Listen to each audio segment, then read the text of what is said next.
Right, hello and welcome to the third Pro Football Spot Seahawks Google Hangout. This one is going to serve as a draft preview, as the draft is now just 4 days away, 5 days away for Seahawks because our first round pick is already in house in the shape of in the imposing shape 88 Jimmy Graham. So just like to welcome Ken and Ryder. How you doing, gents? I'm doing good. How about you? I'm doing good. Ryder, making his debut. Ryder. Hey, how's it going? Not too bad, man. Right, first off, before we get to the mock drafts, I know Ryder's fully prepared. Just go over what's happened, what little has happened since we last spoke. Still no Russell Wilson contract, and there's been talk that, it sounds like agent talk, but there's been talk that he's considering giving baseball a go. Start off with you, Ryder. What do you make of the delay and all the baseball talk? Do you buy it, or do you think it's just manoeuvring? Oh, I don't take the baseball talk seriously for a second. I think they're just trying to get everything they can out of the contract. I guess trying to avoid the same situation that Andy Dalton and Colin Kaepernick were put in with their contracts, where it ended basically just a year-to-year thing. Yeah. Well, I think because for the first couple of years he had two agents, didn't he? But over the past year he sacked his football agent, and now he's got one agent, which is his baseball agent, but he does everything. So the baseball thing probably comes with that a little bit. Ken, what are your thoughts on? Well, I was never under the impression that he was going to directly give up football to go play baseball. I'm sure he'd like an ideal world to go be a two-sporter like Bo Jackson, but it's just not really in the cards when you're a quarterback in the NFL. You're just too highly valued. So maybe it's a little maneuvering tactic to try and get more money. Obviously, we don't know what Schneider's offering him by now, but I don't think things have reached the pinnacle of like how much money Schneider's willing to go. I'm sure he's being very deliberate with it, and a deal will get done eventually. I'm confident. Yeah, well, it was like they said that the Sherman and Thomas deals were nowhere near close, and then 3-4 days later, British Sherman was it $60-70 million or whatever he signed last year. So it's one of those things that you get to a point where, like with Marshall Lynch, it seemed to be that as well, didn't it? Where they hit a number or they hit a promise, and he was in the building as quick as he could get from Oakland to Seattle. I don't think it's going to last too much longer at this point. No. I think Russell Wilson, he wants to stay here. He likes the area. He likes the team. He knows that he has a perennial championship contender already. So I don't think he's going to try and derail the train. Yeah, it's just we just got to buy our time, and when we see the numbers, weep a little bit at how big the numbers are. Probably. Do you think he'll be given a Dalton deal, or do you think it will be more like what Roethlisberger signed and stuff, and what Matty Ryan signed? Yeah, I think it'll be closer to that Ben Roethlisberger, Joe Flacco area after Joe Flacco, of course, won the Super Bowl. Couple years after in this case, but personally I think Wilson would be more deserving of that contract than Flacco would, although cap space is pretty tight right now. Yeah, well, I think Davis Sue on field goals, he worked out that it's doable for him. I think we've mentioned this before on previous ones, Ken, where it's doable for all of them to get done, and even Sweezy, I think they could. Because also they've got Bruce Irvin, haven't they? They've got to decide on him in the next, is it a week, 10 days, the deadline is? Something like that. Do you think they pick that option up, Ken? Or?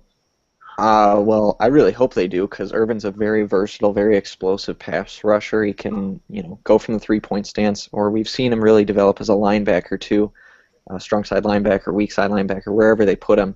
He's now actually, being a big deal in zone coverage. So I think he's well worth, picking up the option. We've also seen this this week with the pictures from Hawaii, he looks ripped. He looks like he's ready to kill quarterbacks. Ryder, what do you think of Bruce Irvin? Do you think they'll pick up? I think there's a really good chance that they pick up the option. Because it's going to be about 7.5 million cap hit, isn't it? I think that's what I've read. Yeah. Knowing, I think by next season they'll be able to maneuver the cap around a bit, restructure some contracts. We've seen it done before. I don't think it'll be too much different. And even if we don't, I'm guessing Kevin Pierre-Louis will probably be ready at that point. So are you excited for what KPR could bring? Because also there's Cassius Marsh, who didn't see the field past preseason with injuries. So there's two of them next year who. Yeah, I think just with his raw athleticism, his instincts, I think there's a lot of production, a lot of room for him to still grow. Yeah. I wouldn't be surprised if he ended up having basically a Bruce Irvin type impact. Yeah. Well, he looked good in the brief spots, and then his shoulder give out, didn't it? Yeah. Ken, what do you think of KPR and Cassius? I really love Cassius. He has an intense motor coming off the edge. Really love it. The scouts were saying like he plays a little too emotional, but I mean that's par for the course here in Seattle. So there's really no problem to be had there. Maybe a little concern since he's coming off a broken foot. Like, is the explosion still going to be there? I'm of the opinion that it will be. And then as for KPL, I didn't really focus on him as much as I would have liked, but from all accounts, the first few weeks of camp, he was shaking off blocks, making some good tackles off the edge. So another good draft prospect. Yeah, he also did some press stuff, and he came across very Russell Wilson-esque, very not cliched, but driven. I think is probably the better word to say. He wasn't. Not flamboyant, but he wasn't Richard Sherman, but he wasn't Will Thomas. He was somewhere in the middle. It was quite interesting to hear a rookie talk like that, because we hadn't heard it for 3 years since Wilson was talking like that. What else? What do you make of the Michael Bennett situation? It seems to have quietened down since Schneider, rubbish it, and Bennett kind of backed away from some of it, although did he miss OTAs? I think I read that as well. What do you make of Michael Bennett situation? Who goes first, me? Either of you, sorry. I'll go. And trade rumors were still going around. I didn't really put a lot of stock into it because he had just signed a deal, and he was kind of the focal point of that pass rush. So I didn't think he was feeling like he was missing out on being the playmaker. So I didn't really put a lot of stock into this. Missing OTAs, several players are doing it every year, and there's just not too much of a big deal to be made from him, I guess, anymore. Yeah, well, there was a Indianapolis player who missed OTAs, holding out for contracts, and isn't he out of contract or something? Jarrell Freeman or something like that? I don't remember who it is, but it seems like almost every team has got some guy that just doesn't feel it's necessary to go. Yeah, but the older you get, like with Kevin Williams, there won't be a decision with him for a good while yet, I think, and they seem to be putting pressure on Mebane in some way with all the Rubin signings and everyone else. Right, let's get down to it. The draft starts on Thursday night, obviously, the first round. Second round, which is where our interest peaks, I'm sure. Right, 62 picks are gone, 63rd pick. The Seattle Seahawks are on the clock. Ken, you are John Schneider. You're on that telephone to New York. You are selecting. I'm going to go with Ronis Grasu of Oregon to fill the Max Unger hole at center. I know they just re-signed Lemuel Jean-Pierre back to center for a pretty solid deal. not much of a cap hit, but I don't see him as a starter going forward. You go with a guy whose scouts are actually, comparing to Max Unger in this Grasu kid. Very solid pass protection. He doesn't really have the bulk, but I don't think it's really necessary as a center. As long as you're athletic and can have good vision, keep your head on a swivel, and be able to move laterally in case your guards get bogged down with some pass rushers, he's a really solid option. I hope he's available at 63. There's a chance. He's taken at least several picks before that, but if he's on the board at 63, you got to take him.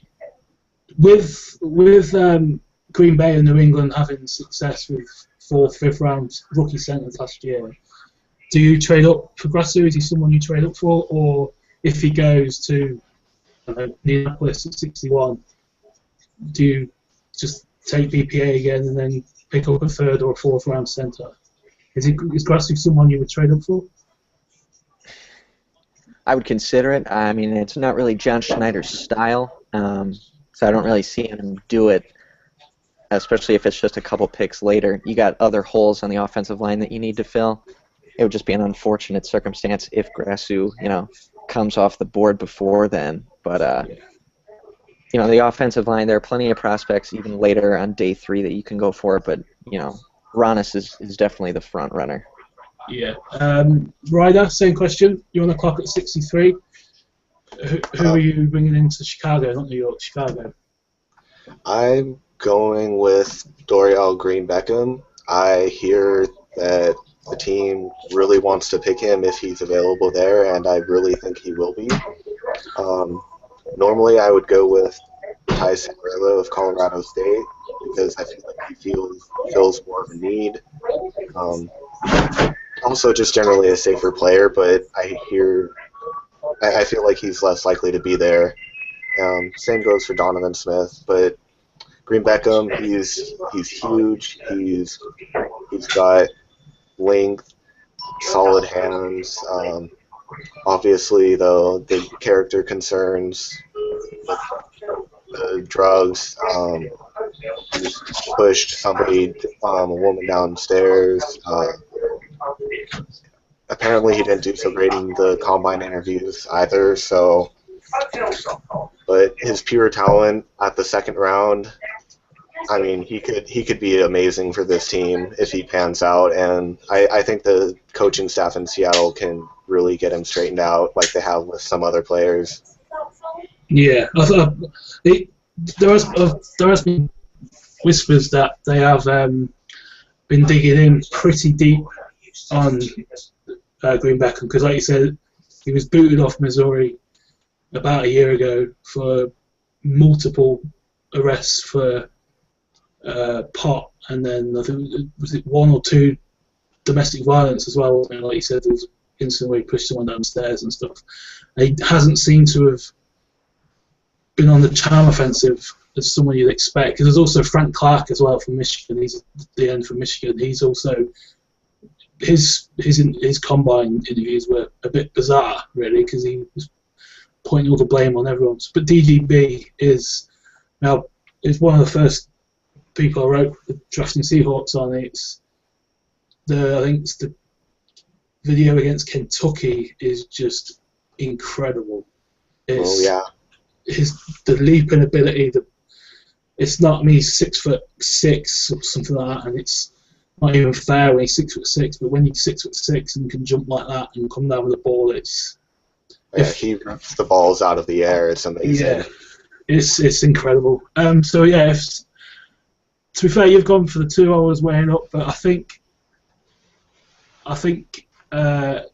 Grasu is who I would go at 63.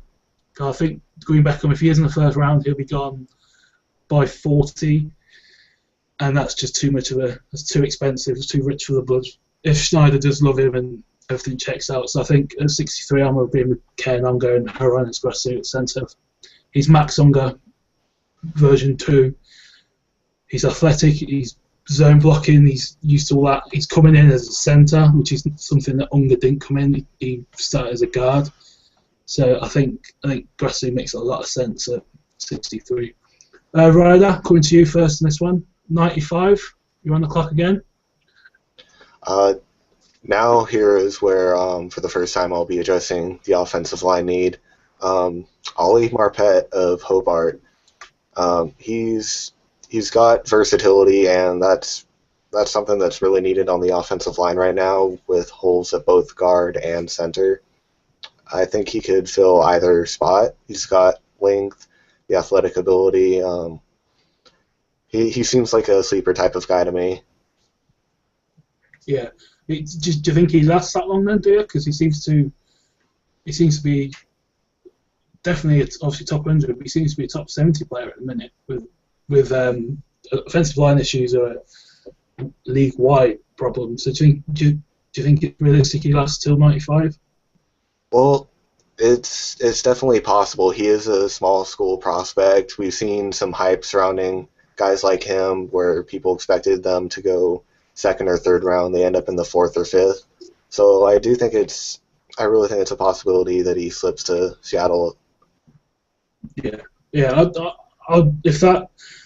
If we're sitting there on by close of play on Friday, and we've got DGB and Ali Marpet, and good luck in FC West, because that is pretty impressive.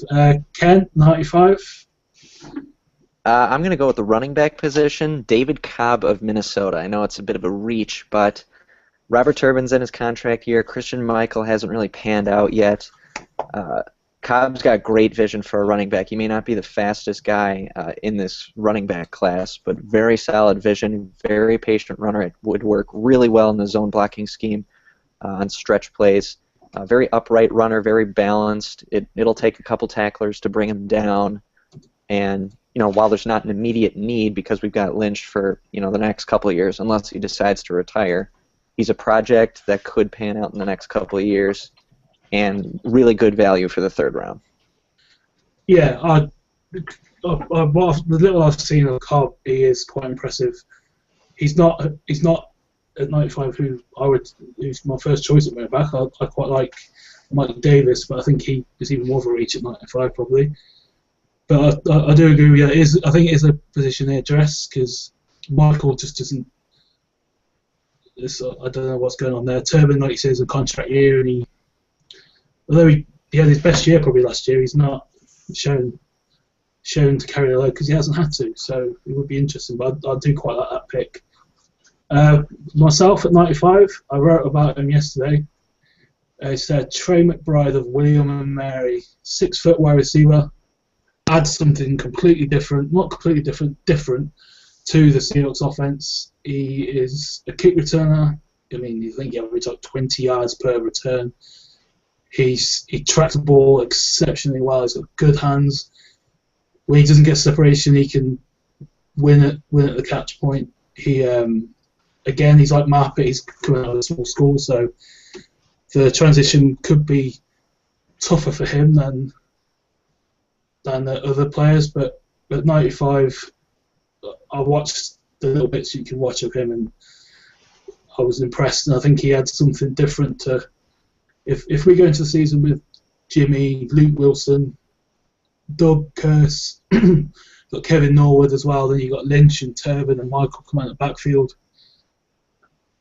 and Trey McBride's a kick returner, like I said. So it solves two issues because obviously we don't know how long we're going to be without Paul Richardson. So because I think he could be someone else who could be special teams kick return fodder as well in the future. But Trey McBride, William and Mary. Ken, I'll come to you first this time. 112, 4th round pick. Who are you going for? 4th round? Yeah. First right. of 3 4th rounds. All right. I know I just said about 5 minutes ago that I like the idea of Bruce Irvin coming back, but I also like this guy, Norfolk State defensive end / outside linebacker, Lyndon Trail. He's basically Bruce Irvin 2.0. Exact same frame, huge arms, and he's so versatile. I just love the guy. I've seen plenty of tape on him. Had so many interviews about his character. I mean, this kid's a slam dunk. Initially played at Florida when Urban Meyer was still there. Pretty highly touted recruit. And then when Urban Meyer went, that's when Trail jumped ship and went to Norfolk State of all places. He even played tight end there at college, so I see him as like a goal line package. Has pretty solid hands, actually. I was Can about to help. say that's something they said when he was doing the combine. They mentioned his tight end. I think he might have worked out as a tight end at the combine. But yeah, I mean, those long arms. Oh, it's ridiculous what this guy can do. 3-4 system, 4-3. Obviously, that's what the Seahawks run. But like Irvin, he could, go into the 3-point stance, run from D end, or drop into zone coverage and get his paws on the ball. So really solid pick. I think his stock has been on the rise in the past couple of weeks. So I'm hoping he's still available. But I think some teams might take a chance on him in the 3rd round. Yeah, I completely agree. He's a fascinating player to look at and project because he is Bruce Irvin, but I think he's another one. He's another small school. We love the small school so far. That's 3. He is someone who you could do what they did with Cassius Marsh. He is someone you could stash away for a year and then bring him back out, weed him out in the 2nd year, and just let him explode and see what happens. Because he is, like you say, he's got the makeup. It's just whether he puts it together. Exactly. Ryder 112. I wrote about him a little while back. I had him in my previous mock draft, I think, as a 2nd or 3rd, 4th round pick, but this time I moved him up to the 1st one. It's Ben Koyak of Notre Dame. He can run block right now, which is something always appreciated for a team like Seattle, where we really go physical power run, and his pass blocking is a real weakness right now, but he's also got potential as a receiver, and I think he was just underutilized at Notre Dame, and if he gets the right type of coaching, I think it won't be too long before he actually surpasses Luke Wilson and becomes pretty much starting caliber. But it's all about getting the right opportunities, the right coaching for him. Yeah, that's interesting because they talked about after the Graham trade. I think it was Schneider was talking about how they have a position where it's a blocking tight end, and it was what Miller did so well, and they're not sure if they have it on the roster. So do you see? I don't think they do right now. Do you see Koyak filling that role? So like letting Jimmy Graham and Luke Wilson go crazy, or do you see him? Well, just really Jimmy Graham, Luke Wilson. They're both more receiving type tight ends. Although Wilson, he's got issues with dropping wide open passes right now, so he's not even completely reliable in the passing game. Then we also have Anthony McCoy, but again, more of a receiving guy, has had issues with drops. He's actually had more issues with injuries lately. He'll have to see if he can catch on. If Koyak ends up on the roster, I don't know that McCoy's going to be able to make it. No, I haven't really looked at tight end that early, so it's quite interesting. He made some pretty good points as well, and he's a name that he seems to be on the rise a little bit as well in draft circles and stuff. For myself, 112, I've mentioned him earlier. I'd go Mike Davis, the running back. I think he is the closest thing to Marshall Lynch, maybe at that juncture. You put your guess in that T.J. Allen, Duke Johnson, Abdullah, Cobb, maybe. David Johnson's probably gone. Obviously, Gordon and Gurley are long gone. So I think at that point, at this point in the draft, Mike Davis makes a ton of sense. You can bring him along slowly because you don't need him to carry the ball 200 times next year. So he's someone at that space that just offers good value. And 2 years down the line, if he hasn't picked it up like Christian Michael hasn't, a team always needs a running back. So, well, I think Mike Davis. I have him as a mid to late 3rd round pick right now. He seems like a guy who's kind of, as far as his upside goes, he's kind of maxed out there. He seems like he'll come in, be a decent change of pace back, but I don't think he'll ever be a full-time starter. I think Christian Michael's just kind of been stashed so far. I think in the next year or two he'll start to get a bigger role, and I think he's a guy who could, if he was the lead back, get 4.5, 5 yards a carry. Yeah, he was. The one reason I'm going like Davis's point is that it's something to pay attention to. Is the visits that the team have had, and he's one of them. And there's usually not spoken about for. Obviously, for someone like that, they seem to have people they're going to pick early or undrafted players, and he was one of them. So I think he fits. It makes sense, and yeah, that's 112 for me. 130, fourth round, Ryder. Yeah. Well, Ken actually just mentioned this guy as his third round pick. That would be David Cobb of Minnesota.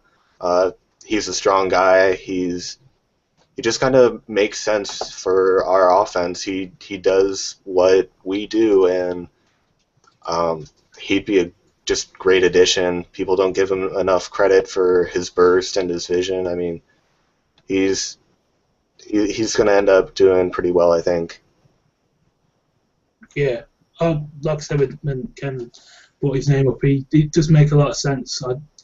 I think the fourth round is a lot more value for him than third, but it also depends on how highly the other running backs go, with like Duke Johnson and Abdullah especially, because I think they'll be the start of the second wave after Malvin and Gurley as well. So I think at this point Cobb is probably a decent value pick. Ken, 130. Go small school again. Wide receiver Desmond Lewis of Central Arkansas. I was looking at what he can do. I kind of compared him to one of the top wide receivers in this class, Devontae Parker, because they both have really good feels for the sideline and putting themselves in good position to make the catch. Obviously, there's a big power difference, but Lewis in the fourth round, he'll be there. Again, like we were talking with Ali Hobart earlier, not great competition with the small schools. But what Ali he can Marpet do from Hobart, not Ali Hobart. Oh, my bad. Mental lapse. But Lewis is pretty good. 6'4", 32-inch arms. Good red zone threat for Central Arkansas. They had a quarterback who I was watching on film did not have a strong arm, so very frequently he was having to like backtrack and do a lot of back shoulder catches, and it looks like second nature to him. As by now, obviously Russell Wilson's going to throw a pretty tight ball, so it should be an easier job for Lewis, but a pretty solid option in the fourth round. Yeah, well, I'm taking part in a NFL UK mock at the minute. We've got 32 tweeters from around Britain, and Desmond Lewis, for some reason, to the shock of us all, went to Chicago at the top of the second round. So, wow, yeah, that's quite a jump. Well, we've done two, and in the first one he went in the sixth, and then he went at 40 or whatever they are in the second round. So it was one of them which I, okay, that changed things up a little bit. At 130 for me, we are using the Pete Carroll family tree a little bit because we're checking in on the background of the defensive end from Miami, Anthony Chickillo. He just looks like someone who would, like you mentioned with Trail Ken, he just looks like someone who fits on the edge. He's someone who seems to have made a bit of a jump since the season ended, which is strange, but I think if you put him in Seattle, you put him under the tutelage of Rocky Seto and Chris Richard, who obviously we don't know how aggressive the defense that Richard's going to be, the defense Richard's running will be, but I think Chickillo makes a lot of sense as adding to the rotation. If you draft Chickillo at 100 at this point, you can even see what Cassius Marsh could do inside. Like maybe just do what Michael Bennett does and just see if that works for Cassius Marsh, because I think he could. It's something which they tried to use. They used in 2013. They couldn't really use it as much in 2014 because of all the injuries inside with obviously Jordan Hill and Scruggs. And so I think Chicolo makes a lot of sense at this point. He's got a high motor, but he's gonna have to be coached out of him. I think a lot more than probably Trail because like I say it's all there. But for me, 130 is Chicolo. Thoughts? Either? I've seen him on 12th Man Rising. Last several mock drafts I've checked out there, so his stock is pretty much on the rise. They like him as a fit, so I trust the guys over there. I've been in contact with a few of them, going over mock drafts that I've written as well. So they've kind of turned me to him. I'm still, pretty high on Trail, but if he's up too, looks like a pretty good fit. Yeah, Ryder. Well, there's a guy I used to write on another website with. Huge fan of Miami. He's turned me on to some great players for this year's draft. Chicolo, he never mentioned him, so I mean, I'm not entirely sure about him. No. He is someone who seems to have been helped by the combine and the pro days and getting into the rooms with the teams and stuff. He just seems to be on the rise since that process started. Like Byron Jones was someone I'd seen glimpses of, but now he's first round certainty and stuff because he jumped out of Indianapolis. So, but yeah, so it is something to take into consideration because of how not low his stock was, but how much his off the field has helped him, which bodes well for Seattle if you think about it, because they always compete stuff. So, moving on, 167th overall, 5th round, the first of 2 in quick succession. Where are you going here, Ken? Did we go over? No, 134? Sorry. Yeah, 134. Sorry, jumping ahead of myself. No worries. That's the compensation pick, I believe, right? Yeah. It is. Yeah, I even put a star next to it, so I don't know how I've missed it. All right. This guy, I initially thought he could go into the 3rd round. Now I've got him in the 4th. It's offensive guard Mitch Morse from Missouri. Guy just took over from Justin Britt, who we've got now. Packs a great punch. He's got a lot of power that I've seen. Can fend off the bull rush. I think he's a solid option at guard. He can do a lot what James Carpenter could do, sealing off the edge and run blocking, hopefully a little more consistently than Carpenter did. And then, of course, he spent some time at tackle too, so he can back up Russell Okung or Justin Britt if, God forbid, one of those guys get injured for a long period of time. Yeah, I think Morse was someone who I think he cited Justin Britt as helping him a lot before Britt obviously left to the NFL, and it would be quite a pretty cool story for him to follow him to Seattle, obviously a year later, because obviously we got Baldwin and Sherman who were together at Stanford. We got Turbin and Wagner were at Utah State as well, weren't they? Utah State. Yep. So it's something which obviously they're in the same draft class, so it's a bit different. But Morse is certainly a name who fits and who would be one to watch on that offensive line because it is an issue, I think, at the minute. Ryder, 134. Well, first off, I want to say I do think Mitch Morse makes a lot of sense. I've seen him mock to Seattle a lot recently, and it just seems like a fit. And yeah, it would be kind of reminiscent of that Bobby Wagner, Robert Turbin from Utah State thing. But my pick is going to be Jamison Crowder of Duke. I had him in the same spot in my last mock draft. Still think he's a fit. We really need a kick returner.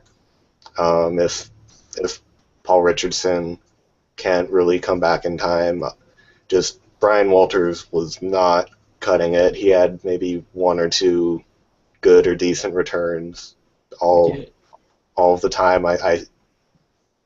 It wasn't pretty.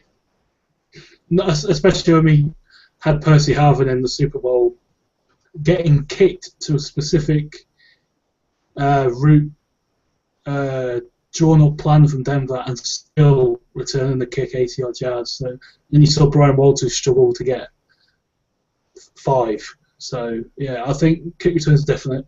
Jameson. So what would you expect from Crowder in the offense if you drafted him here? Would you expect him to contribute, or would he be strictly special teams? Well, despite his massive, pretty large production at Duke, I'm not thinking the same thing is going to apply on the offense. But then again, that's Steve Smith has proven that sort of thing wrong. Size doesn't always play a huge part in it, but I'm not so sold on the production continuing. No, and Duke, isn't that where Cooper Halfett came from? Was Duke, wasn't it? Yep. Is that right? So, like we said with Morse and Britt, maybe it's something they like in that offense, maybe. So that I've seen Crowder mocked a lot to New England. I think they've had him in. I think they met him at the combine and had him in for a workout. So, and that with Tom Brady, that is, yeah, that'll be something to behold. For myself, at this point, I've lost where I put my notes. I am going with someone. I think Ken. I think you wrote about him. I might be wrong. Donovan Smith. I will be amazed. Oh, that was me. Oh, sorry. I'll be amazed if he lasts this long. But oh yeah, I've heard him going early. Yeah, it's a pipe dream at best. But I'm looking at the other guards, and there's not many at this point. So yeah, but I think with Donovan Smith, you could play him at left guard for a year, maybe. And with Okun, you could contract being up in the air probably for 2016. It's a move you could easily make. Like you mentioned, Ryder with Tyson Breda from Colorado State. It's a similar move I think you can make with him if he's there at 63 as well. But it's a bit of a pipe dream, but that's why it's called a mock draft. Right, 167, first of 2 fifth-round picks. This is now the pick. We've decided that. Ryder, 167. I'm going to go with Darius Fallon of Arkansas. I think we saw last year Jordan Hill started to really come out. He had 5.5 sacks.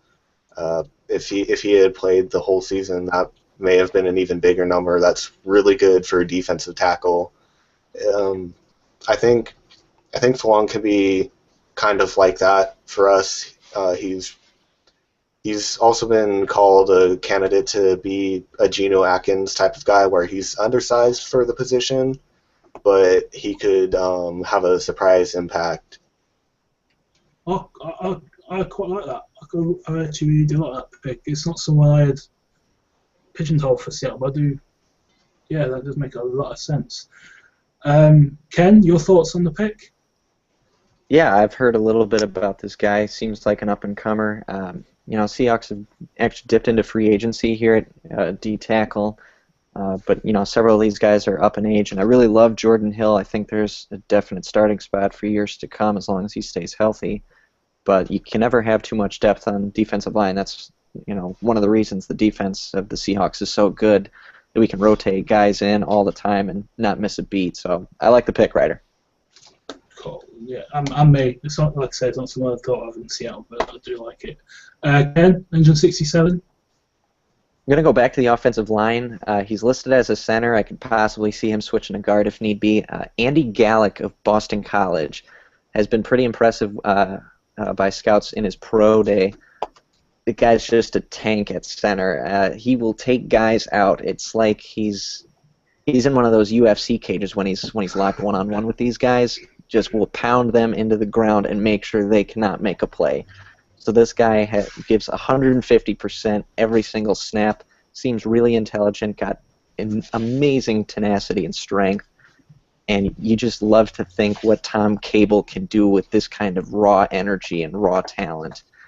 And so really good value in the 5th round. Even though I know I got Grasu earlier in the mock draft, in case Grasu doesn't fall to 63, definite center lock right here in the 5th round. It is something which you have to take in consideration because they never, apart from Sweezy, who's only played right guard, and Okun obviously, but since Cable has been in the room when they're making decisions, it's if they can play more than one spot, they're going to be who Seattle picks. So if Donovan Smith can play tackle and guard, he's going to be picked over someone who can just play left guard or left tackle, isn't he? It's something you have to take into consideration now with Cable seemingly having a lot to say. But yeah, myself, 167. I was deciding between two, and I think because we've got 11 picks, I think you could store some up, and it's going back to the defensive line again. But it's someone else I wrote about. It's Christian Covington. He flashes. I know he had injury problems, but he's experienced. He's not consistently in the backfield. I can't remember what I wrote about him now, but he is someone who if he's over his injuries, which he seems to be, because I think he did a lot in the workouts and stuff. So he's someone who appears to be ready and set. But in Seattle, next to Jordan Hill, in 2016, when McDaniel and Mebane are no more, with Bennett, Irvin, Averill probably, Anthony Chickalo, hopefully, he is someone who that will be a lot of fun to watch with Seta and everyone involved. So yeah, Christian Covington's my pick at this point. I like it. Yeah, if he's available at that point, I'd be kind of. He might be, but it's a good pick. I like him just as long as he's over his injuries. Yeah, I think he did everything he could at his workout, his pro day and stuff. So he is a name to watch. There are a few linemen like that. There's another one I might get to later. 170, the second 5th round pick. I believe this is a compensatory pick. Ken, 170. This one's a defensive tackle, Latarius Walton out of Central Michigan. I know the Colts have been looking at him to beef up the middle of their defensive line. I mean, he's a little bit like Covington. They say he's a little bit undersized and doesn't have great power, but he does have solid height and has good use of his hands. He only had maybe 2 sacks this past year, but you look at him on film, he uses good hand position and it's a pretty solid spin move if he stands up as guard. So I like that he's disruptive. You know, he may not pan out, but hopefully, you know, maybe get a little bit more muscle mass, and he could be fairly disruptive. Yeah, I think I watched him. I think we'll know we've wrote about him, but he is like it was like watching Covington. He is a big dude as well, so I do like that pick. Ryder, thoughts on Ken's pick, and then if you can make your selection as well. Yeah, honestly, I've only read about him. I haven't watched his film yet.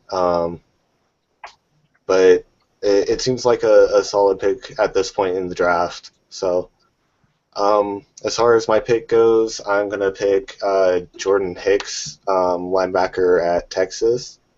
He's had a lot of production. Definitely got the skills. He's fast enough. A little bit undersized. Never been a problem at linebacker like that for the Seahawks. But he does have injury concerns. That's kind of pushed him this far down. I think he could become a starting caliber guy at some point, but at the very least, I think he'll be a nice backup. Yeah, Hicks is someone I've watched a bit for the mock I'm doing, because in the first one we did, I was Minnesota's GM for some reason, and he's someone I took in the 6th round for them to opposite Anthony Barr, and because that would just be unfair.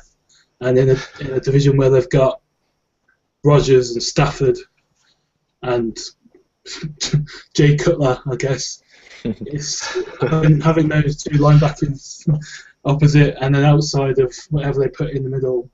That's a pretty decent linebacking core in Minnesota. In Seattle, it makes even more sense, and at this point, even especially. So yeah, I'm a big fan of that pick. For myself, at 170, I'm going to Bruce Irvin's alma mater, and I'm going to Quinton Spain. I think that's how you pronounce his name. The guard. He's just an athlete at the position. He is just Seattle. He just looks Seahawky, and he could come in at left guard. He could probably play a bit of right guard if Sweezy went down. But he's just an athlete. He fits that athletic bill that they seem to follow. If he's here at 170, I am running to the stage and mispronouncing his name all over again, probably. But yeah, Quinton Spain, West Virginia. Okay, I like it. Cool. That's all that matters.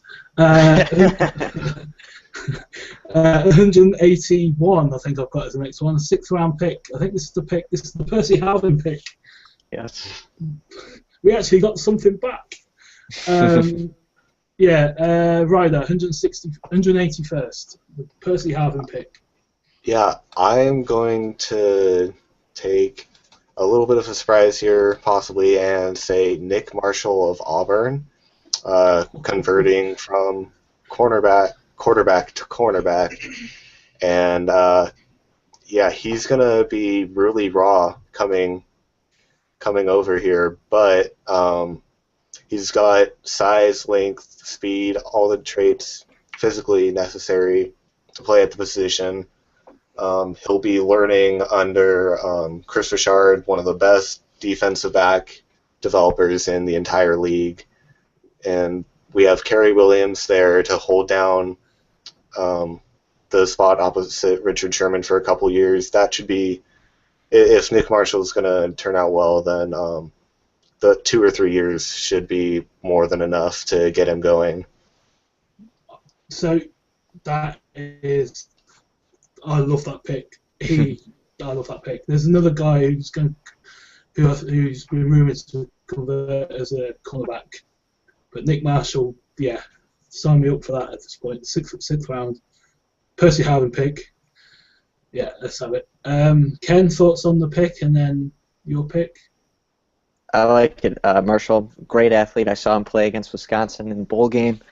They like to do a little more of the read option, so I didn't really get a good idea of how much of a good quarterback he could be in the NFL. So he's got the athletic talent to make the switch to corner. So I think it's a worthy project just to see how a quarterback going to corner would turn out. And like you guys said, we do have the staff, to make a good pick out of this guy. So I like it. It's creative. And I am actually going with the secondary as well. Ladarius Gunter. Do it. Oh, I like that one. Ladarius Gunter, Miami. I've been in talk with a couple guys at another website I write for.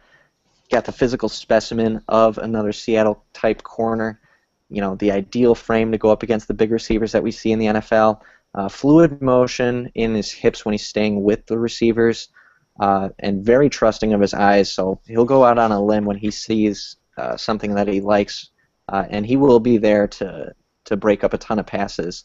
And we've seen how successful 6th-round cornerbacks are in Byron Maxwell, and then 5th-round guys like Richard Sherman. Good athlete. I really like this kid. Now with Gunter, are you playing at cornerback or are you moving inside? Because I think that is something I've seen where he could be a safety in the NFL. So you're playing him outside, are you? I'm going to put him at corner.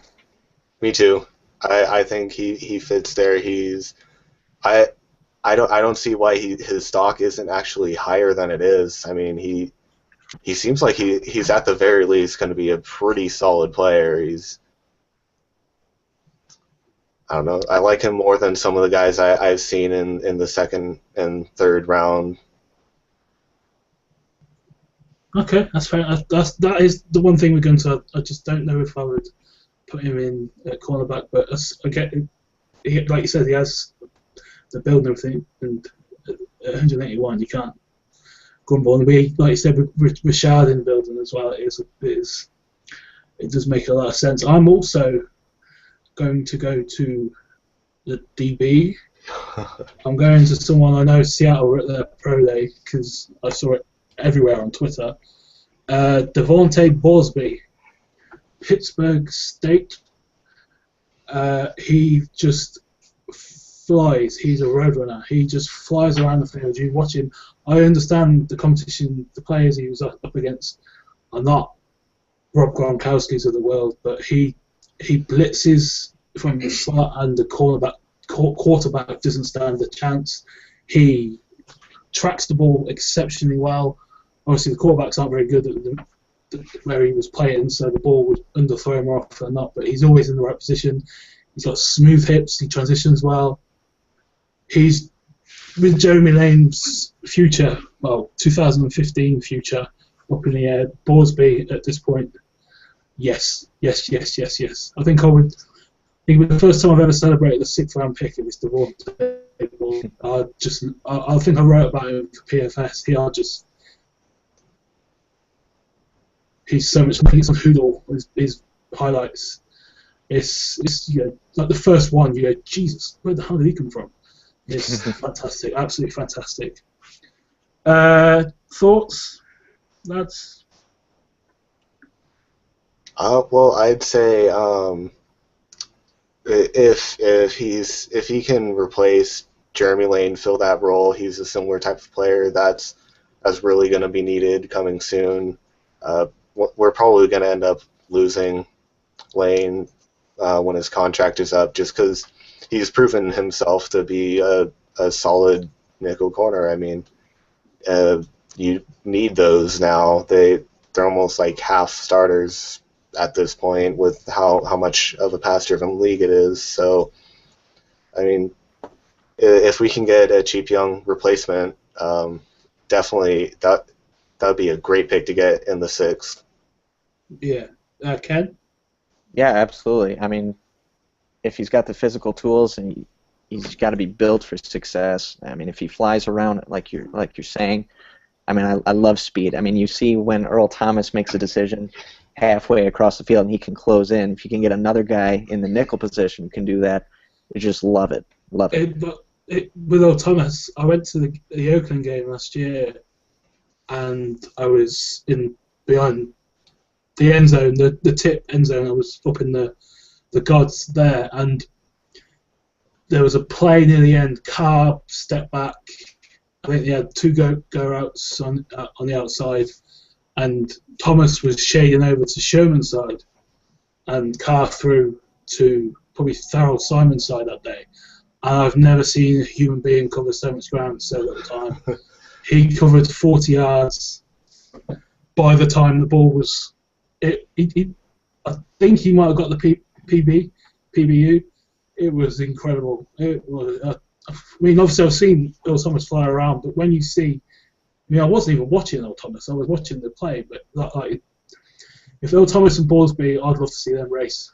That'd be fantastic. 209, 6th round pick. This is a compensatory pick. Ryder, 209.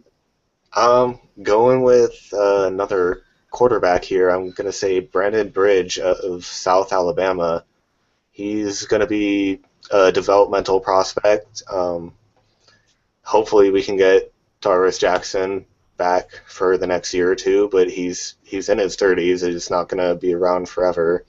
We need to find some long-term solution for that backup quarterback spot.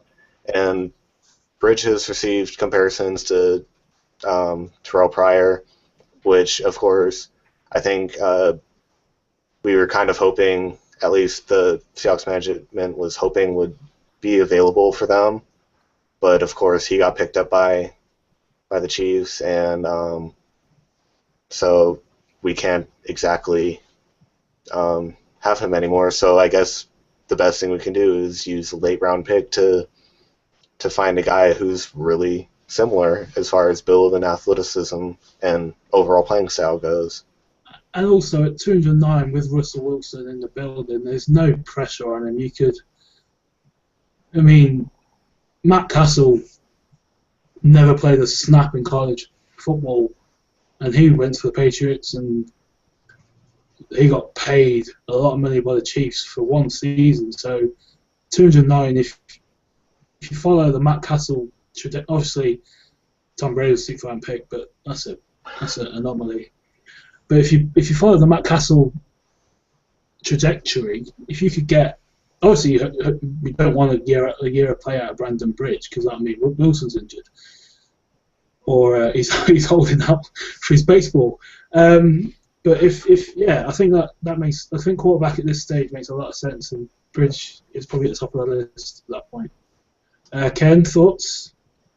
Yeah, I haven't really given quarterback that much of a thought because I was just under the assumption that either we get Jackson back or we see what B.J. Daniels is really capable of, even though I know we're trying to look at him as in some receiver sets. But, if he's still got the quarterback capability in him, you could just see what he does at the backup spot. And, if we're claiming him off the 49er waivers, he's got to have some talent, right? Well, maybe. Maybe. Their draft is massive this year. I don't know what the hell they're going to do this year. It's either hilarious or sad. But anyway. Yeah. Ken, 209th. I'm going to stick with the secondary. Another chance taker. His name's Cam Thomas, the Western Kentucky Hilltoppers. I love that you know their nickname. It's the same mascot as my high school, so of course I'm gonna make sure I know. But yeah, like I said, he's a chance taker. Pretty solid frame, similar to Gunter actually. So, maybe he's a little too raw. Maybe his mentality isn't quite there. But when I'm thinking about what the Seahawks can do, they've got the coaching staff who can mold some raw talent into something good. So when I see Thomas and see that he takes a ton of chances and has some good confidence, I think that's something that the Seahawks can build off of. And of course, this is late in the 6th round. If he doesn't pan out, maybe my Ladarius Gunter option is a little bit better. So just working with the secondary depth, especially if Eric Pinkins, as I wrote about last week, moves to safety. Can't have too many corners. No, especially if you're Todd Bowles or Seattle Seahawks. I mean, I went on the Jets depth chart yesterday, and it's 40 DBs, 2 running backs, Eric Decker, Brandon Marshall, and that's it. It seems there's just cornerbacks everywhere you look. It's weird. I do like that. I think I watched him against, is it Titus Davis, the Central Michigan wide receiver, and that's a good battle for Central Michigan against, was it Western Kentucky Hilltoppers or whatever it was. It was a pretty interesting battle to watch. It's something I would recommend you tracking down on Draft Breakdown or something. So yeah, I quite like that pick. For myself, I need to get back to my notes. I'm going back to the wide receiver position just because no one has probably mocked this guy to Seattle at this point. It's Donatella Lockett from Harding University. No, I didn't think so. He barely got a catch, but he can run, and I think he could be someone you store around for a couple of years on the practice squad. Don't put any weight on it. It's a compensatory pick. You just take a chance. You just take a flyer on him. He could be a deep threat while Richardson gets healthy with Trey McBride.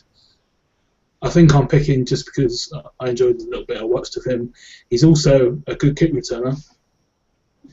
Something we need. Which is an option. Obviously, I know I've already picked Trey McBride possibly for that option, but if you want to integrate McBride more in offense, Donatella Lockett, I think that's his name.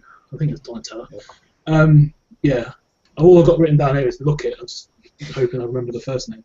But yeah, Donatella Lockett, Harding University. Another one I stumbled upon on Hoodle, which is one way of making it. But it's, yeah, Donatella Lockett, wide receiver.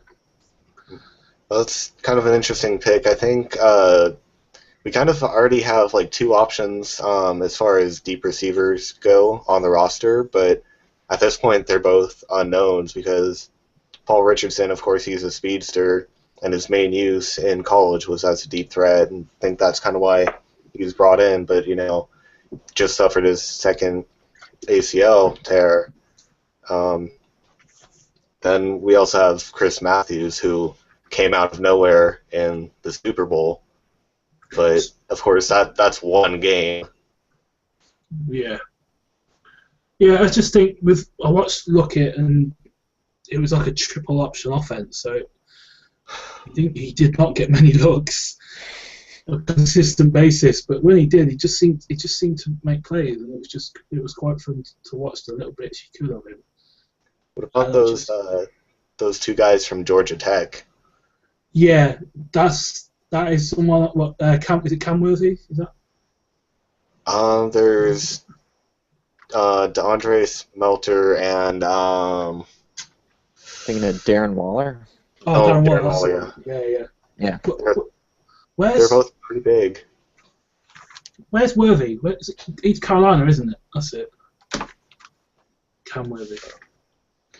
Yeah, sorry, I'm losing track. 214th, another compensatory pick. We'll go Ken, 214th pick. All right. Offensive line, since this one's really important to me, just to see what he can do. Trenton Brown of Florida. This guy is 6'8", with 36-inch arms, almost 11-inch hands, and he's 355 pounds. Absolute mammoth. I mean, of course, he's going to have some conditioning issues that scouts have picked up on so far, but I'm just imagining the holes that he could open up on a stretch run at the tackle spot for Marshawn Lynch. Probably, forklift 3 guys and just shove them over to the side and just let Lynch go. So if he can get some conditioning in him over the summer, I just love the prospect of him just eating up guys at the tackle spot. I really hope we pick him. So it's a long shot, though. I can tell. Yeah, I haven't watched any of him. I think I'm going to now. You've sold him to me, to be honest. Our job. If he gets drafted, he owes you still his signing check, I think. Absolutely. Yeah. Ryder, is that a name you're familiar with? Yeah, I've read a little bit about him. Just those numbers, just they're off the charts. At this point in the draft, I don't see any reason why you wouldn't want to take a chance on him. I mean, they're rare numbers. He's definitely got the potential to be a force in the ground game. Always something we could use here. So, I mean, yeah, great pick. Yeah, I love the pick just because of how exuberantly you described it. Thank you. Underlined that name a few times. I'm just going to keep track of him on Saturday evening. For my pick, 214, Spark is something they seem to be interested in. I think Zach Whitman is just the don on this at the minute. I think his website is phenomenal. He's a name who's popped up on his Twitter and on that website a few times. It's Christian Sokoli from Buffalo. He's a defensive lineman, and it's something which Zach has also mentioned. You draft him as a defensive lineman, but you also is someone you could possibly give the J.R. Sweezy treatment to and try and convert him to a guard, because that athletic makeup is impressive. It's just, yeah, I think defensive tackle, it's more than good enough, and you can probably redshirt him like they did with Jimmy Staton last year and just hope it pans out. But yeah, Sokoli's a name like of all the Spark work that Zach and everyone else does, and it's a name which is stuck. And at this point, 214 6th round pick. Yeah, I'm again. I don't think he lasts this long. I've got to be honest. I think he's gone by end fifth. But that's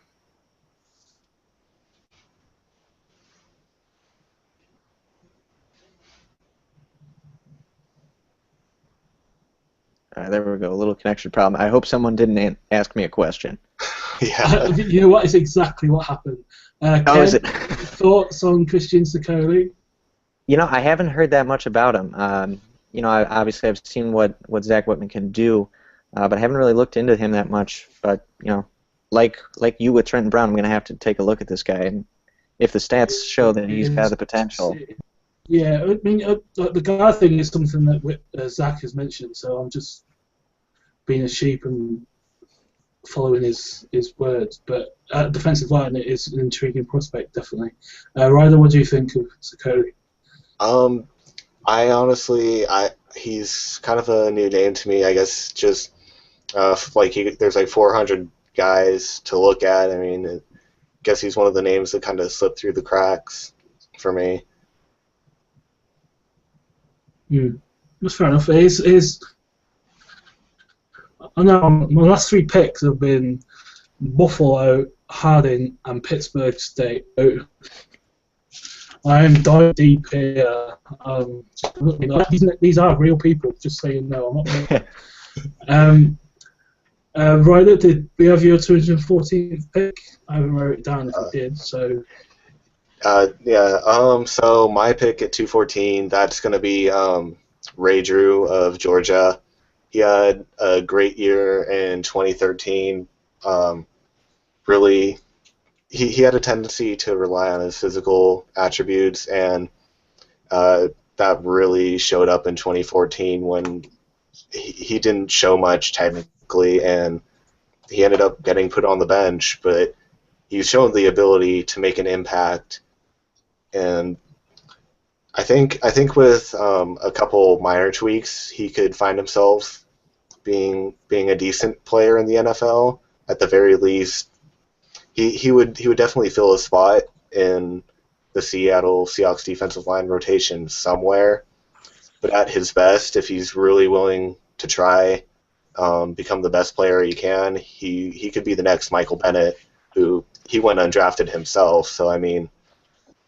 I think it's a never say never sort of guy. Yeah, it's a name I've seen linked as well also. And I think what he said is absolutely spot on. I think it would be, yeah, it just makes sense. It's like most picks at this point, it's just late 6th round. It's not going to be Burrow Maxwell's every year. It's not going to be Sherman's every year. It's not going to be Tom Brady's every year. So, yeah, I like that pick. Ken? Yeah, he's shown good tracking ability, and scouts like his burst off the line. I mean, from what I've gathered, the only thing that's really pushing him back is that he lacks the ideal size, since he's sitting at 276 pounds for a defensive end. Thereabout, yeah. Yeah. So I mean, it's something that's easily fixable, as get in the weight room, get some conditioning, as long as you don't lose that burst and tracking ability. Yeah, his. Technically speaking, he has issues with his leverage and knee bend. He has no idea what to do there, is what it seems like, and he ends up getting himself pushed out of plays. Even though he's actually a pretty strong guy, he ends up nowhere near where he should be. Yeah, I'm a big fan of that pick. 248 and the final pick. That is right, isn't it? That's all the picks I wrote down anyway. Mm-hmm. This is our last pick, isn't it? I think I said that's good. Right there, 248th and 7th pick. Well, you just suggested a guy for the J.R. Sweezy treatment. I'm going to do the same here. I'm going to throw out Ellis McCarthy of UCLA. Wow. He kind of made a mistake by entering the draft early, but I mean, if he ends up on a team like Seattle, we're not afraid to try something outside of the box. So if we can find a spot for him, and he's able to do it, we will find a spot for him. So do you think it would be someone who you would draft with the hope he's a guard, or would you be fine if he's a D lineman? With the current need at guard, I would try swapping him over. That's fair enough. That's not a name I've heard linked with that move, but that's intriguing. It's interesting. Ken, thoughts on the pick, and then your pick. Yeah, haven't really considered him switching to guard. He does have the size for it. I know scouts are like, he doesn't have the best pass rushing ability. Maybe that could come with coaching, but We saw how well J.R. Sweezy switching has turned out. And again, this is the 7th round. If he doesn't pan out, it's not that big of a deal. And well, last year our 7th round pick was a fullback who I don't think's in the league anymore. So yeah, Kiero Small.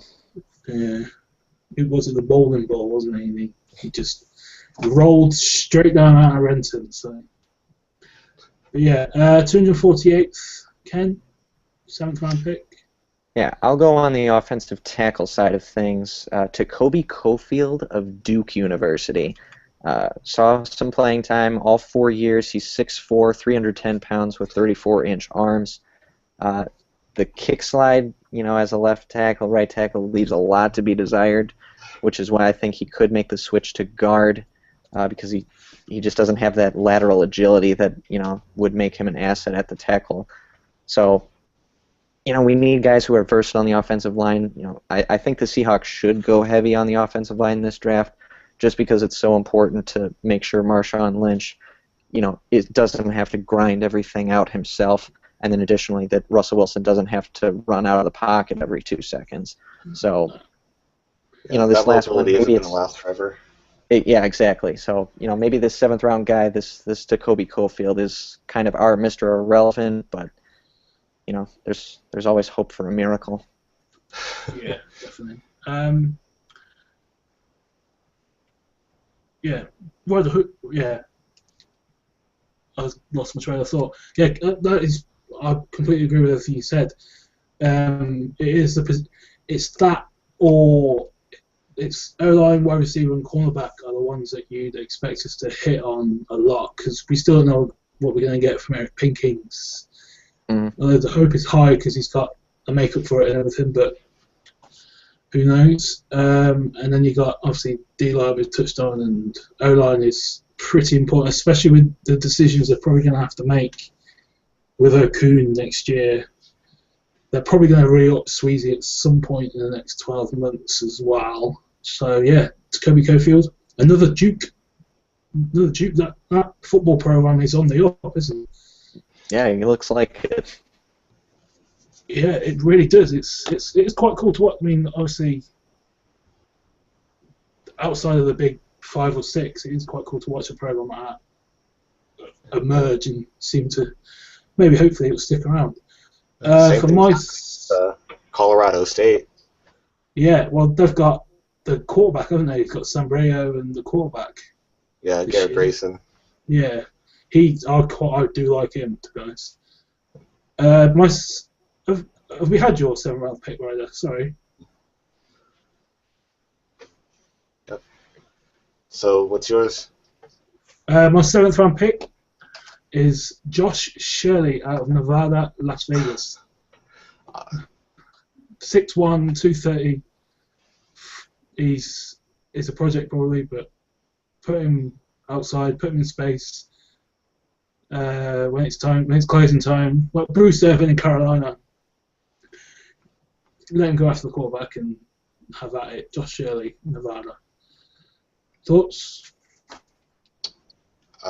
Well, at Washington, before he transferred, his freshman year was it was really good. People were really excited. They thought he'd be just kind of the next big thing, potential first round pick. Been undersized, but he was really fast. Made some really big plays, but then just his production fell off from there. He became a backup, transferred, and I actually considered putting him in another previous mock draft of mine, but I think I opted for Quan Alexander in that one. But if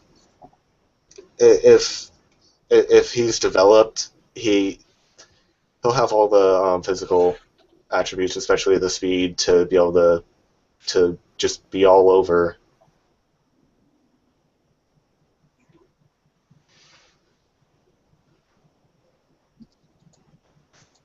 Ken?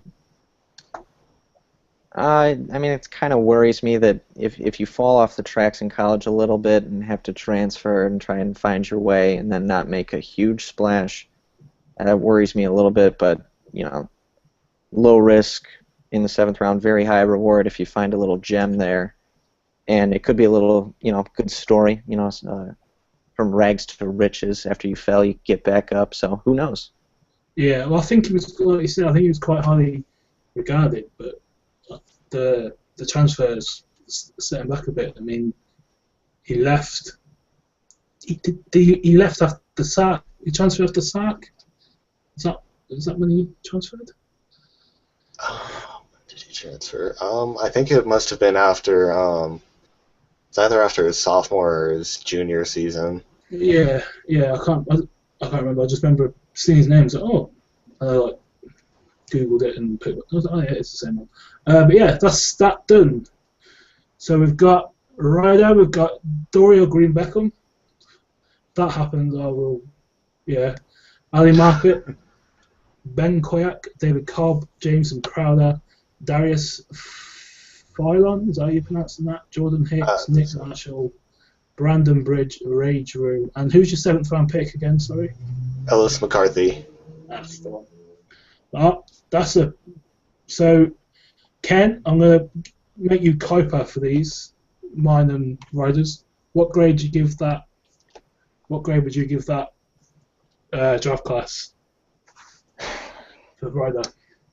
I'd give it a B+ because early on I was a little bit hesitant. You going with DGB? I really don't think he's going to be available at that point. I've seen him going as high as 14 to the Dolphins. So, I mean, I completely agree with you that he's a physical stud and would be a godsend to the passing attack at 6'6". Awesome red zone talent, but I'm not sure he's going to be there. But a couple of your late round guys impressed me. Maybe Ray Drew doesn't pan out, but yeah, pretty solid overall. B+. I'm gonna give you a B just because you got DGB, and I absolutely love that man on the field stuff. He is just incredible on the field. It's obviously he's a year out, so hopefully it hasn't fell off too much. But yeah, B+. That's a pretty solid. If they pick 11 times and that's what they come out of it with, sign me up, to be honest. Ken, Hronis Glasu, David Cobb, Lyndon Trail, Desmond Lewis, Mitch Morse, Andy Gallick, Alty Walton, Gunter, Cam Thomas, Trenton Brown, Jacoby Cofield. Ryder? Mark Kuiper, please. Yeah. Well, I think the Cobb pick was a little bit of a reach, but I mean, it's not bad value or anything. Ronis Kursu totally makes sense. Would definitely fill a need. He looks like he's going to be good. Some of just like the Trenton Brown pick, I really like that one. Especially Lyndon Trail. If we can get him, he'll be awesome here. Overall, I'd probably give it a B or B+ too. We're being very kind to each other, aren't we? Well, it's easy to figure it out when you don't have 31 other teams picking players. That is very true. Yeah, because right. Well, I've said you're kind, and now I'm going to go through mine. And the quizzical looks on 3 of my picks suggest that I won't be getting a B+. I've got Glasu, Trey McBride, Mike Davis, Anthony Chicklow, Donovan Smith, Christian Covington, Spain, Devontae Borsby, Donatella Lockett, and Josh Shirley. Thoughts? They are real people, I promise. Yeah, I believe you. Ryder, you can go first. Okay. Well, first off, I have to say, if we can get Donovan Smith where you slotted him for us, I'd be so happy just because I think he went under the radar for so long. He held up extremely well against Randy Gregory, who of course was in top 10 discussion for a really long time until he got caught for smoking weed in a drug test. So, I mean, there's I'd have to give that one a B minus. Honestly, just some of the picks, just kind of I wasn't sure what to make of them. Just like Josh Shirley, I he's gonna have to really prove himself here. Anthony Chiquilla, I mean, just overall, it's not a bad draft class. I'd say it's an above average one, but I mean, part of it's just because a couple of the names I haven't had the chance to study yet. I mean, I still have another 4 days. Might be able to pack them in there. If you find my Devontae Bosby article, his video is on there. Donatello Lockett. I've heard good things about Lockett. Saw a little bit of him at the Senior Bowl practices. Yeah, not too bad. Bosby, from the way you spoke about him, he's actually caught my attention now. So he's definitely on my list to look up. Yeah, I think it's the first player in his highlights, but I'll take anything under a C, to be honest. So thanks. Ken, what do you reckon? I'm going to give you a solid B. Like Ryder, I agree about Donovan Smith falling to the 5th. I just do not see that happening at all. Fourth. I'm not asking. Fourth round, my bad. But other than that, those first 6 picks you got, I mean, they're all perfect fits for the Seahawks. And then I like how you went out of the box for the last few. I'm actually glad that I got stumped by a couple of names during this whole thing. It gives me a chance to broaden my horizon and see what else is out there. So I like it. I can't really judge how good they're going to be just because I don't have a good foundation. But you cover all the areas of need that the Seahawks have. I like the defensive tackle picks really a lot. Yeah, Covington's going to be. No matter where he lands, he's going to be good. Mm-hmm. For sure. So, solid B. None of us did anything really wrong, I think. No. I think right, I'm going to go through them again, but I think my favourite pick. I love DGB, Ryder. If that happens, I think I will cry. Because that is exactly what. With Jimmy, just imagine Jimmy. Yeah. Yep. But apart from that, I think my favourite pick of yours, Ryder, is Nick Marshall. The other guy I've seen linked with a switcheroo is it Lippett at Michigan State, the wide receiver. Yeah. He's going to be someone who could be a cornerback and I think he played quite a bit of cornerback at MSU as well. So, but. If it's not Lippett, Nick Marshall, obviously he's going to take some time probably, but yeah, I really do like that pick. Ken, it's the Norfolk State kid. It's excellent. Yeah, the mock I've done as a Seahawks GM with the NFL UK one, he was my 109. Well, I actually traded back from 112 and got him 119. So. It is, yeah. That's one of my favourite picks of yours as well. But 4 days out, we've also done mock, so this might be a silly question after the last hour. But what are your hopes for the draft, Seahawk-wise? Where do you hope they stand on Sunday morning? I'll go first. I hope Mel Kiper gives them a grade of C-, whoever they pick, because then, our draft class is going to be insane, and it's just going to make them look foolish. I'm not a huge fan of Mel Kiper. It will make a great Instagram photo in 2 years. Exactly. So I have a lot of faith in John Schneider. As long as they go with the areas of need, we need a big number 1 type of receiver. If DGB's there, Schneider cannot pass him up. You need depth on defensive line, offensive line for sure, because we've lost guys to free agency, and we have a lot of injury-prone people too. So as long as we cover all our bases, I'm going to be happy, and I hope for one really out-of-the-box pick. Maybe Nick Marshall? I don't know. But something that, gets me excited. I think Trenton Brown will get you excited. that'll be awesome. Ryder, what are your hopes for next weekend? I know it's not going to happen, but it would be great if Marcus Peters could stay local. He, Oh man, you're asking so much.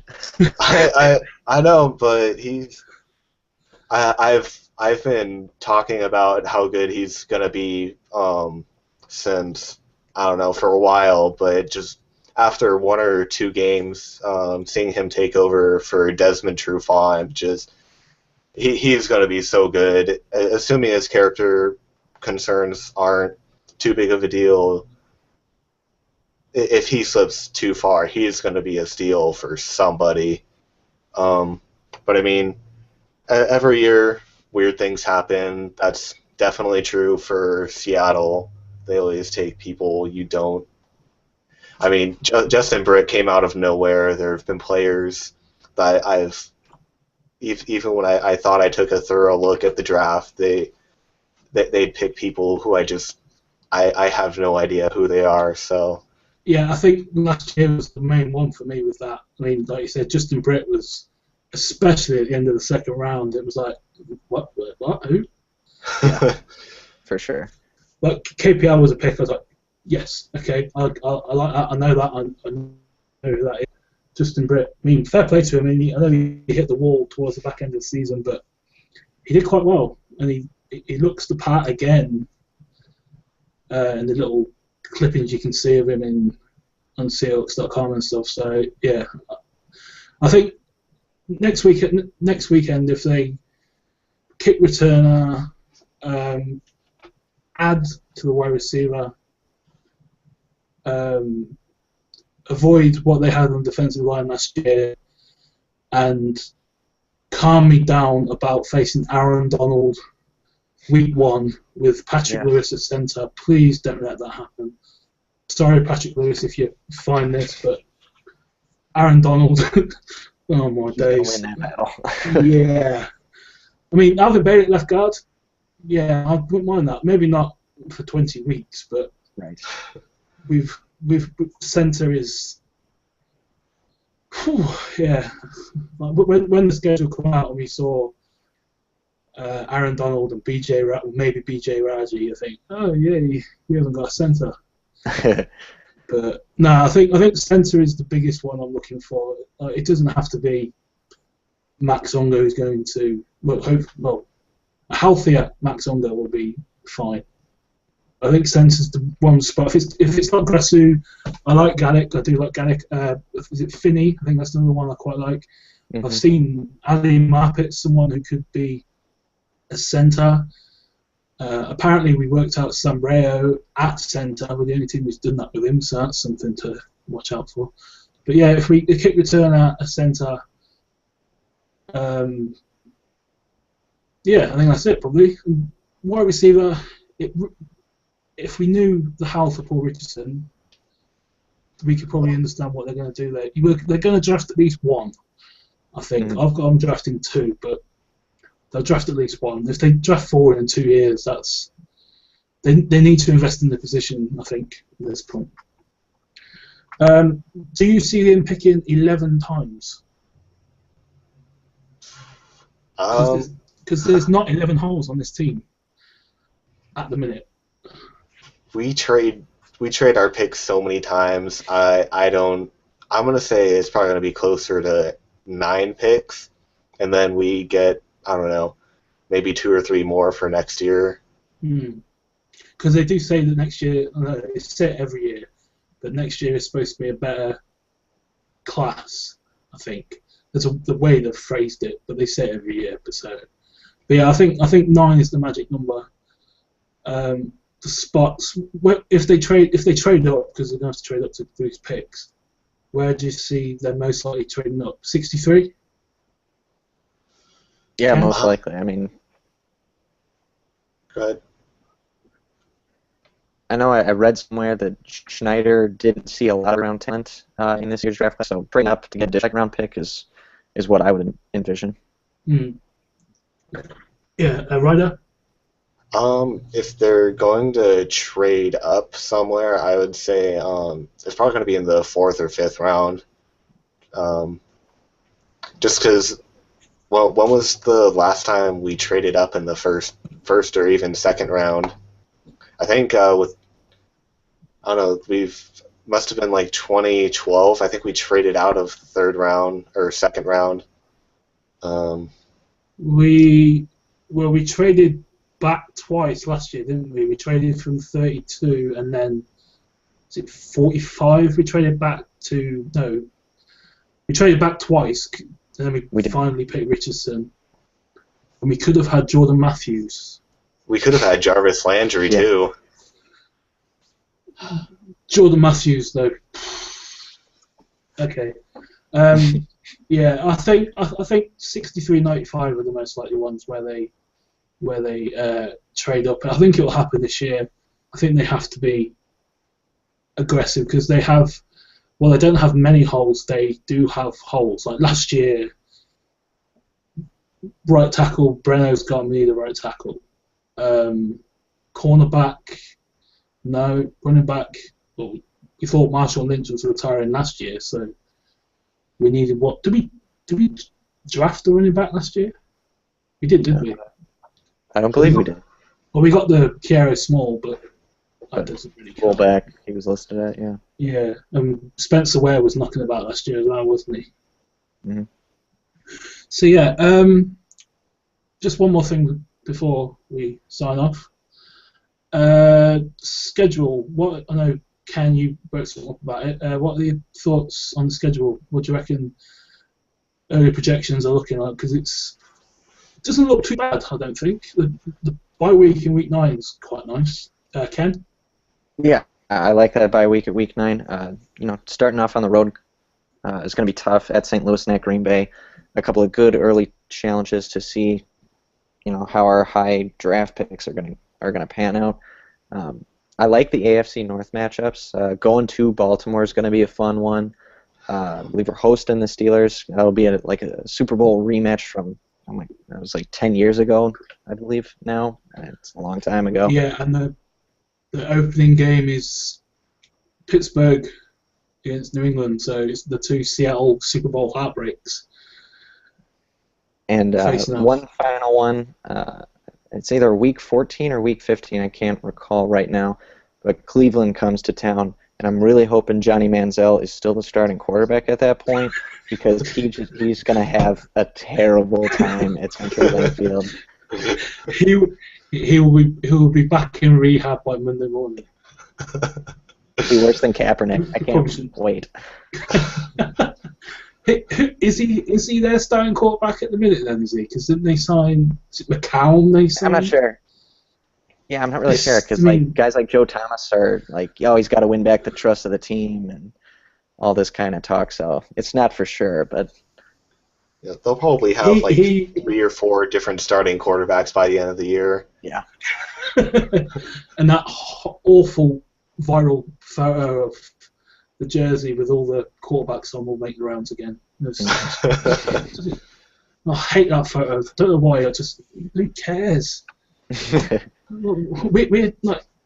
had Tavares Jackson for a year with a broken.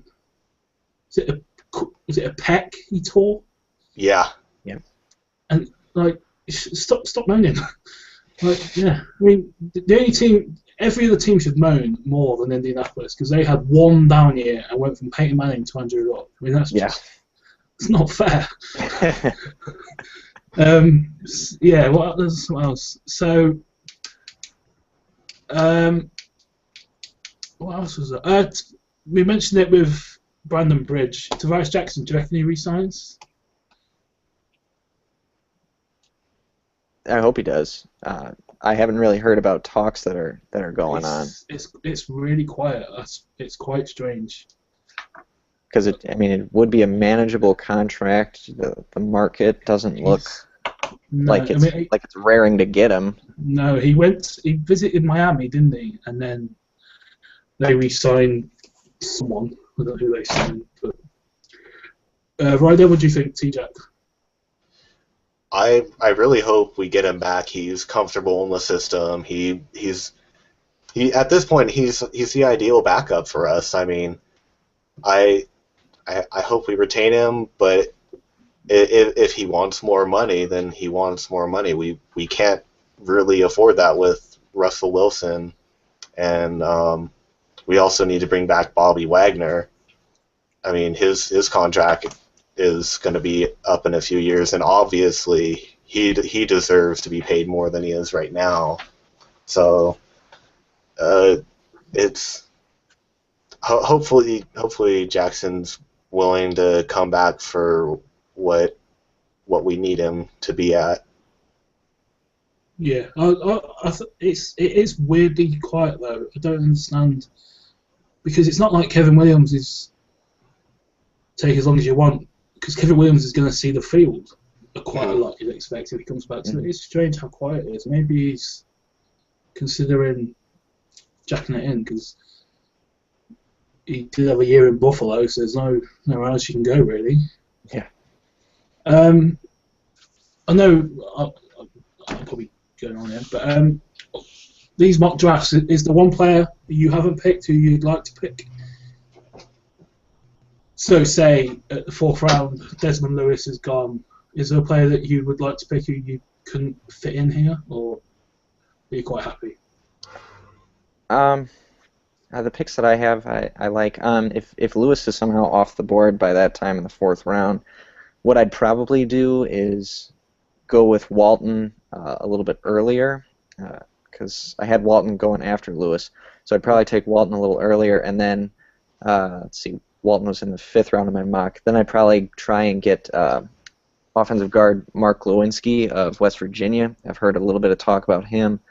Has the right build for it. 12th Man Rising, I believe, did a little bit of mock and really like him. So. Yeah, well, it's him in Spain from West Virginia, and I think it's either or at some point with them two. It doesn't really. It's what you want, not what you're going to get. It's if you want one thing, you go for Glow, and if you want some hours, you get Spain. So I do agree with that. There's another player. I can't remember the college he's at. I think it's Jeremy Lane's. Dion Simon's name is his defensive tackle. I think Seattle wrote his pro day. I saw that. He looks a lot like Ruben, so he's another name to go and find on. I have not made that name up again. I need to put a disclaimer on every name I say on this, but he is a real person. Dion Simon, he's a defensive tackle. He's a behemoth, a massive human being, but he is pretty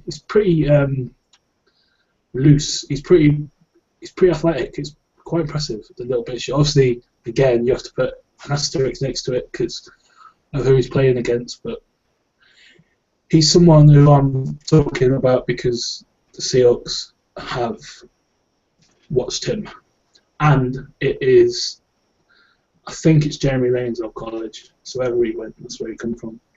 Okay. So yeah, I think that's everything. Is there anything else you want to talk about? Anything else you want to mention? Get our opinions on as a group think? What do you guys think about Brandon Meebane's situation? I don't know. I thought he was good as gone like 3 weeks ago. They signed Ruben. They brought in the Green Bay guy who had the gun and the marijuana in his car. Obviously, yeah, I thought he was as good as gone. But it's, again, like with T-Jack, it's gone a bit quiet. It's all Wilson at the minute, isn't it? So I'll be surprised if he's not in Seattle come the start of training camp. I don't think he'll be here this time next year. Yeah.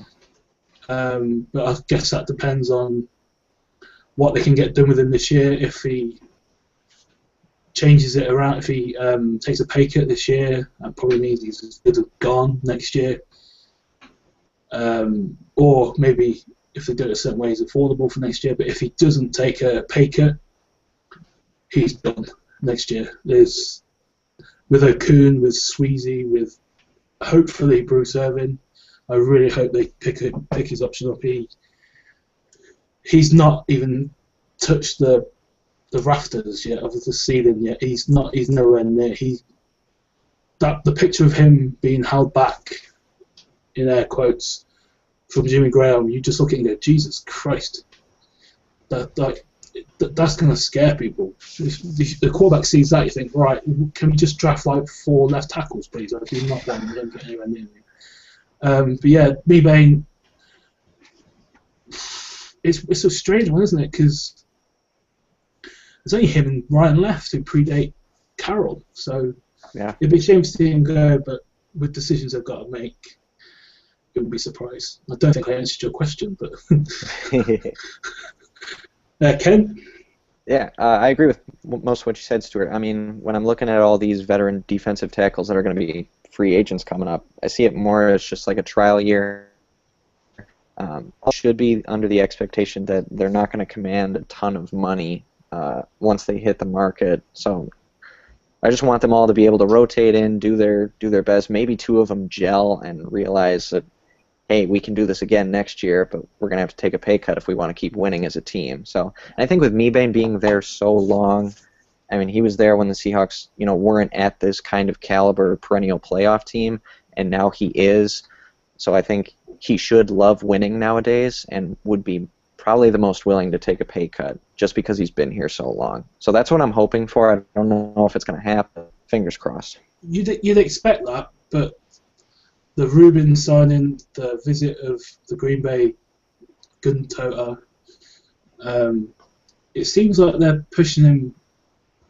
They're manoeuvring for something, aren't they? So it would be interesting to watch. Ryder, what do you think? Well, I gotta say, I really hope he stays. He's been here for so long. He's just been so important in the middle of the defense. But it's hard to believe that. Definitely not at the current salary. He's not gonna be here next year. No. But if he does take a pay cut, I mean, he'll be back that way. But I mean, there's always also the option of trying to go younger, too. I mean, he's like 30, 31 now. Mm. But I think I said to Ken on the first one we did of these, after the Super Bowl, the person you'd expect to be cut was McDaniel. But they're not even talking about him, it doesn't seem. I think his cap save if he gets cut is $4 or $5 million, and he just doesn't. It's surprising how much they seem to value him. Nothing against Tony McDaniel, but he's not someone who you see very often on Sundays, is he? When you watch it live, obviously, if you go in and watch all 22s and stuff, you'll probably see him more. But if you said Brandon Mebane, Tony McDaniel, who'd you keep? Mebane, easy. Yep. Yep. But it does currently look like that McDaniel is the one that they're going to keep around. So, what do you think is a question I was going to write about in the next couple of days? What do you think is the safest spot on this team? So like, the DBs have got obviously Sherman, but they're going to need boosting. D-line, O-line. What would you say the healthiest group is? Not in terms of health, but in terms of the players we've got, the numbers and stuff. What position would you, if they didn't touch between now and week 1, what would you be happiest with them not touching? If that makes sense. I don't know. I think.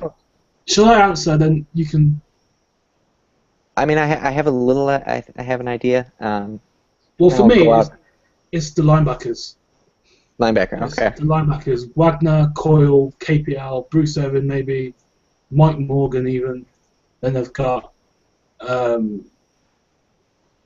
Who's all they've got? There's someone else, isn't it? But yeah, I think for what they are asked to do, that is the group which, if they don't draft Josh Shirley or Chicolo, fine. I'm quite happy with them not going into next season. Obviously, they lost Malcolm Smith, so they might have to make up for that on special teams, but that's a 7th round undrafted pickup. That is the position I think they'll hit most on the undrafted brochures. Yeah. For the sake of versatility, I really like that at linebacker. I think I'll go with tight end, just because Jimmy Graham has come in. I'm a fan of Luke Wilson, and then just the fact that they're re-signing Anthony McCoy, it says a lot about what they think of him. And then Cooper Helford has even shown flashes. So while I like Ryder, your Ben Koyak pick, it puzzled me a little bit because we do have a number of good tight ends who, if if nothing changes in the offseason, I'd be good with all those 4. And they've also got, it was Sean Allen, who was on the practice squad last year, who I think Pete Carroll name dropped in the last few weeks. He's name dropped him as someone to keep an eye out for. So yeah, I think tight end, I think there's probably 1B to linebacker for me. Ryder? For me, I would have to say it's the running backs. I mean, we just got Marshawn Lynch back for next 3 years. Obviously, he's one of the top 2 or 3 running backs in the league. He's reliable. Then we've got Robert Turbin, solid change of pace guy. I think Kristen Michael. Once they unleash him, I think he's just going to be awesome. We've seen him just break out plays out of nowhere. He's got great balance. He's got a little bit of strength. Definitely enough speed to make huge plays. So I think at running back we could honestly have we could have 2 1,000-yard runners if we really wanted. And then you got the quarterback as well, also obviously, who could also threaten. Like, when you think about it, I know it's all we were talking about playing the game on paper, but when you think about this offense is 1 or 2 pieces away from being pretty impressive. Do you agree? Yeah, for sure. Absolutely. I mean, obviously adding Graham, which seeing him in the Seahawks jersey It's surreal. Was surreal, but swear word awesome at the same time as well. Yeah, and then you've obviously got Marshawn Lynch coming back. We touched on that last time, Ken, and then you got Doug Baldwin, who you know what he's going to do. He's not a number 1 receiver. Sorry, Doug, but you're not. And you got Curse, who doesn't seem to be able to catch any passes until it's the championship game. And then doesn't do it again in the Super Bowl, but anyway. And then you obviously got Paul Richardson, Kevin Norwood, who, though he's a little older than everyone else on that group, he looked like he had something to contribute, the little looks he got. And I think the injury just completely derailed him last year, didn't it? Definitely. But yeah, I think just if you write the offense down, you think, what's the point in drafting anyone really? Just go out with them. Obviously, the O-line's a completely different kettle of fish with Patrick Lewis and then Joel Pierre. Jeez. Are you surprised they didn't pay Wisniewski what he got from the Jags? Or if we could have gotten him for that much, I really wish we had signed him. I mean, I know he's coming off an injury and all, but he's a really good center. It was weirdly cheap, wasn't it? When you saw he signed the Jags, you're like, okay, that makes sense. And then you saw the menu, you're like, what? Okay. But Chris Myers, is it Chris Myers? Is it Myers who's still out there? Scott Myers or whatever? Scott Myers? I think he retired. Chris Myers, but the Houston guy. It was either him or Wade Smith that retired recently. Must have been Smith. It might have been Myers. I might have missed that. I just saw. Can't confirm that. So. No. But yeah, O-line, our offense looks pretty good. Defense. What do you make of the defense currently before the draft? One last draft preview. I think we're in great shape. Forgetting injuries, obviously injuries to. I mean, Cam Chancellor was running on a beach in Hawaii with a torn knee. I mean, how's that even possible? I mean, I struggle to walk up the stairs. Yeah, I'm a big fan of this. That needs to be enhanced. A couple of holes here and there just for the sake of depth, but one of the best defenses that in my young life that I've ever seen. So, A+ defense. We're gonna keep taking it to our opponents. An A+ defense with a B+ draft class. Yeah, I think that the defense, if they're all healthy, Jeremy Lane's obviously doesn't sound great for him, seeing as the interception broke him by the sound of it. But yeah, the defense is the defense. who will be the next? I'm talking. This is ridiculous questions now, but the next defensive coordinator to make the move. We've had Norton and Quinn this year, obviously. Do you think Richard is next in line, or because Rocky Seto seems to be like adored, but no one seems to know what he does apart from people who know Pete Carroll?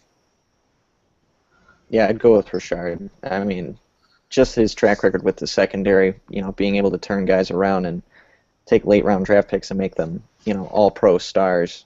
I mean, we have yet to see what he can do with the entire defense, but you got to figure he's going to do a solid job. Yeah, definitely. I think the one thing I'm looking forward to seeing with him is how aggressive they're going to be, because I think the defense was more aggressive with Dan Quinn compared to Gus Bradley, and obviously Michael Bennett, Cliff Averill were brought in for that aggressiveness, probably, especially Bennett. So it'd be interesting to see if they carry that on, because obviously it's Pete Carroll's defense, the scheme and everything is Pete Carroll's defense, but the details is onto Richard probably, and how we translate from the 8 or 9 in the DB room to the 26, 27 he has in the defensive room. It's going to be interesting to watch. And obviously we've got Lofa Tatupu back as well. It's something people seem to be forgetting. But anyway, we'll probably try and do one of these again next week after the draft if you guys are free. Sunday or Monday, I'm not too sure. The draft is Thursday, Friday, Saturday, isn't it? Yep.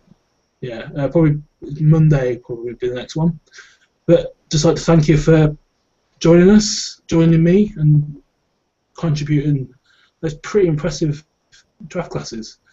I think if we come out of the draft with DGB and Trenton Brown, I think we can all or just swan off into the sunset and don't bother again. But that is all for PFS Seahawks Google Hangout number 3, the draft preview, the mock drafts. All right, enjoy the draft, and I'll speak to you soon. All right.